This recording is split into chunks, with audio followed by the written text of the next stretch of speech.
हम fifth semester का digital communication subject देख रहे थे और पिछली क्लासों में हमने मल्टीप्लेक्सिंग के विषय में पढ़ा था। मल्टीप्लेक्सिंग होती क्या है, किस तरीके से कई सारे सिग्नल्स को एक साथ मर्ज करके एक ही कम्युनिकेशन चैनल में सेंड किया जाता है और डीमल्टीप्लेक्सिंग में उसी को हम रिसीवर में डिमॉड्यूलेट करते हैं तो सिग्नल्स अलग अलग हो जाते हैं और ओरिजिनल सिग्नल जो है हमको वापस मिल जाता है। और मल्टीप्लेक्सिंग में बेसिकली हमने उसके टाइप्स देखे थे, कितने टाइप की मल्टीप्लेक्सिंग होती है, जैसे कि एनालॉग मल्टीप्लेक्सिंग थी और डिजिटल मल्टीप्लेक्सिंग थी। इसके बाद हमने और टाइप्स उसके देखे। तो मल्टीप्लेक्सिंग बेसिकली 3 टाइप्स में डिवाइड हुई, या basically classification of multiplexing 3 type का हुआ, WDM, TDM और FDM। Wavelength division multiplexing WDM, time division multiplexing TDM और फ्रीक्वेंसी डिवीज़न मल्टीप्लेक्सिंग FDM। और पिछली क्लास में हमने FDM यानी कि फ्रीक्वेंसी डिवीज़न मल्टीप्लेक्सिंग के बारे में पढ़ा और उसके ट्रांसमीटर और रिसीवर को समझा। अब उसके आगे थोड़े से हम एडवांटेज, डिसएडवांटेज और एप्लीकेशन FDM के देख लेते हैं। तो एडवांटेज क्या दिए हैं FDM के?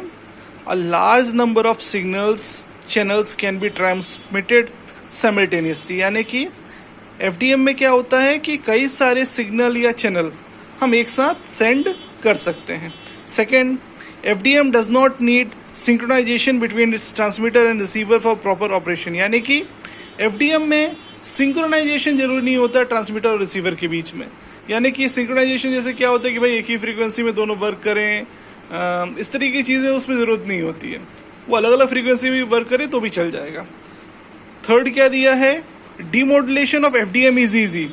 अच्छा, ये भी चीज़ें ज़रूरी होती हैं कि भाई पहला होता है मॉड्यूलेशन। मॉड्यूलेशन में क्या हुआ कि भाई हमने जो हमारा ऑडियो सिग्नल है या वीडियो सिग्नल है उसको हमने कैरियर सिग्नल से मिक्स किया, ठीक है, जिससे उसकी स्ट्रेंथ बढ़ जाए।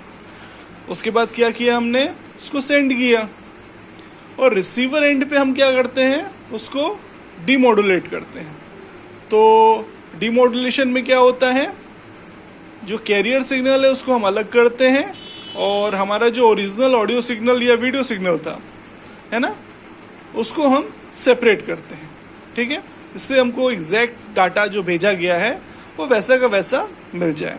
तो इसमें FDM की खासियत ये होती है कि इसमें डीमॉड्यूलेशन जो होता है FDM में वो इजी होता है, ठीक है। फोर्थ है, due to slow narrow band fading only a single channel gets affected. तो क्योंकि बहुत छोटे छोटे और बहुत नैरो बैंड होते हैं, इसलिए अगर कोई बैंड फेड होता है, बैंड फेडिंग का मतलब होता है कि भाई कोई बैंड जो है उसकी चैनल स्ट्रेंथ एकदम से गिर जाए, उसका डाटा जो है इधर से उधर हो जाए, है ना, खराब हो जाए, तो उसमें सिर्फ एक ही चैनल खराब होगा आपका, ठीक है। बाकी चैनल से जो भी डाटा आ रहा है आपका वो वैसा का वैसा पहुंच जाएगा, ठीक है। इसके बाद हम देखते हैं ड्रॉबैक्स ऑफ FDM, ठीक है। फर्स्ट क्या बोला है, the communication channel must have a very large bandwidth. अच्छा, हमारा जो कम्युनिकेशन चैनल है FDM में उसकी बैंडविड्थ बहुत ज़्यादा हाई होनी चाहिए, जिससे हम कई सारे चैनल जो है उसमें सेंड कर सकें।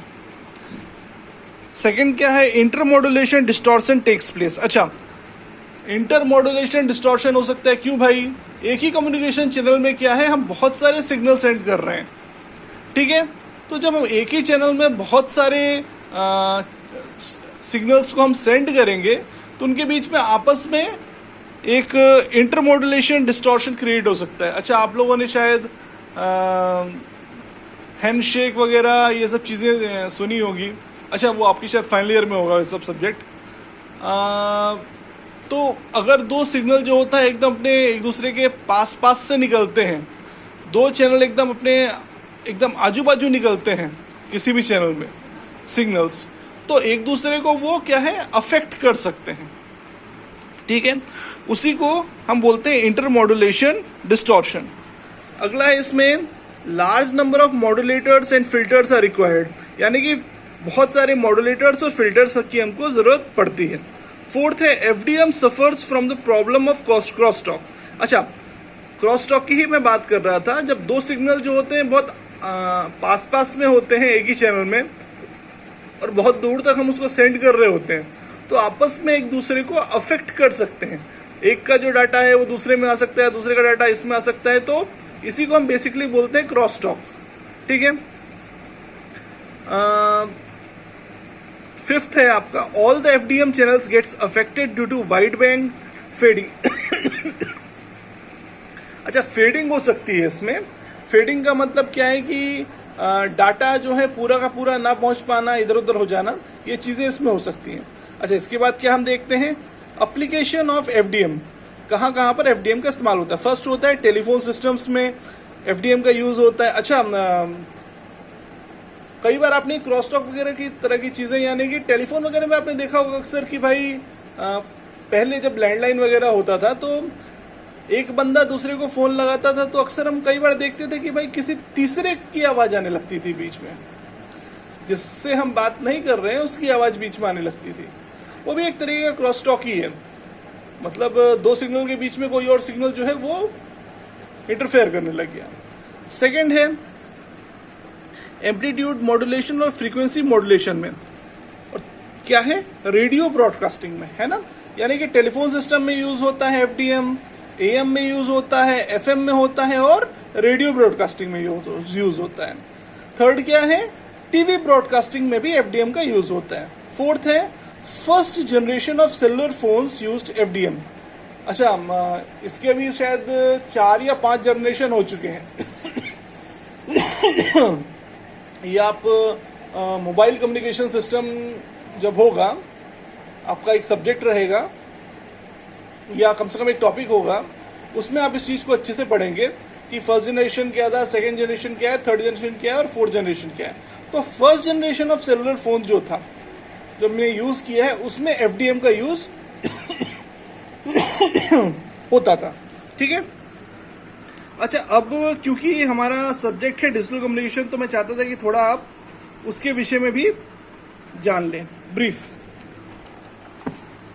तो ये देखिए क्या है digital communication. In digital communication the message signal to be transmitted is digital in nature, यानी कि डिजिटल कम्युनिकेशन में क्या होता है, जो मैसेज सिग्नल हम सेंड कर रहे हैं वो डिजिटल होता है। This means that digital communication involves the transmission of information in digital form, यानी कि इन्फॉर्मेशन इसमें डिजिटल फॉर्म में होती है। डिजिटल फॉर्म यानी कि क्या, 0 और 1। The term digital communication however covers a broad range of communication technique including digital transmission and digital radio. इसमें डिजिटल ट्रांसमिशन भी होता है और डिजिटल रेडियो भी होता है। Digital transmission is a true digital system where digital pulses discrete levels such as +5 volt and ground are transferred between 2 or more points in a communication system। यानी इसमें basically क्या होता है कि दो अलग अलग पॉइंट में के बीच में डिजिटल का ट्रांसमिशन होता है ना, डिजिटल डाटा का ट्रांसमिशन होता है। अब ये मॉडल दिया हुआ है, मैं इसको इसकी इमेज आपको सेंड भी कर दूंगा। डिजिटल कम्युनिकेशन सिस्टम बेसिकली होता कैसा है, the model of a digital communication system, the overall purpose of the system is to transmit the message or sequence of symbols coming out of a source to a destination point at as high a rate and accuracy as possible। यानी इसमें basically क्या है, digital communication system का main उद्देश्य ये होता है कि मैसेज या सिंबल्स को सेंड करना, है ना, सोर्स से डेस्टिनेशन तक, ठीक है, उसकी एक्यूरेसी जितनी हाई हो, मतलब जो डाटा हमने जैसा भेजा है वैसा का वैसा वहां पर डेस्टिनेशन पे पहुंच जाए। The source and the destination point are physically separated in space and a communication channel connects the source to the destination point। यानी कि सोर्स और डेस्टिनेशन के बीच में दोनों को जोड़ने वाला पॉइंट कौन सा होता है, कम्युनिकेशन चैनल। ठीक है, the communication channel accepts electrical signals and the output of the channel is usually a snared और डिस्टॉर्टेड वर्जन ऑफ द। अच्छा, कम्युनिकेशन चैनल से इनपुट काहे का आता है, इलेक्ट्रिकल सिग्नल का, ठीक है, and the output of channel is usually a smurred or distorted version of the input due to the non-ideal nature of the communication channel। यानी कि थोड़ा सा जो इनपुट सिग्नल है वो हल्का सा आउटपुट में हल्का सा डिस्टॉर्ट हो सकता है. In addition to this the information bearing signal is also corrected by unpredictable electrical signal that is noise. अच्छा, नॉइस वगैरह के विषय में आपने सुना होगा. जब इनपुट से जो डाटा भेजा जा रहा है वो आउटपुट पे पहुंचने में थोड़ी बहुत उसमें कोई डिस्टर्बेंस हो जाए, वैसा का वैसा ना क्रिएट हो वैसा का वैसा जैसा भेजा गया है वैसा का वैसा डेस्टिनेशन में ना मिले, तो उस दिक्कत को बेसिकली हम क्या बोलते हैं, नॉइस, जो कि मैन मेड भी हो सकती है और नेचुरल कॉजेज भी हो सकते हैं उसके. दस the smearing in the noise introduce errors in the information being transmitted and limits the rate at which information can be communicated from the source to the destination. यानी अच्छा, नॉइस बेसिकली करती क्या है, जो डाटा हमने भेजा है कहाँ से, ट्रांसमीटर से रिसीवर तक, उसमें कुछ ना कुछ दिक्कत क्रिएट कर देती है, वैसा का वैसा डाटा जो है हमको नहीं मिल पाता. तो probability of incorrectly decoding a message symbol at the receiver is often used as a measure of performance of a digital communication system. यानी क्या, जो इनकोडिंग डिकोडिंग आपने शायद थोड़ी बहुत पढ़ी हो, आगे चल के आईटीसी आपका सब्जेक्ट होगा, उसमें भी आप इसको डिटेल में पढ़ेंगे. मतलब जो डाटा हमने इनकोड करके भेजा है उसको हम रिसीवर में डिकोड करते हैं. तो जैसा का जैसा डाटा हमने भेजा है अगर हमको वैसा का वैसा मिल पाए तो परफॉर्मेंस हमारी डिजिटल कम्युनिकेशन सिस्टम की क्या होती है, अच्छी होती है. ठीक है, मैं इसकी जो डायग्राम्स वगैरह हैं और ये सब है मैं इसको आपको अलग से सेंड कर दूंगा. ठीक है, थैंक यू.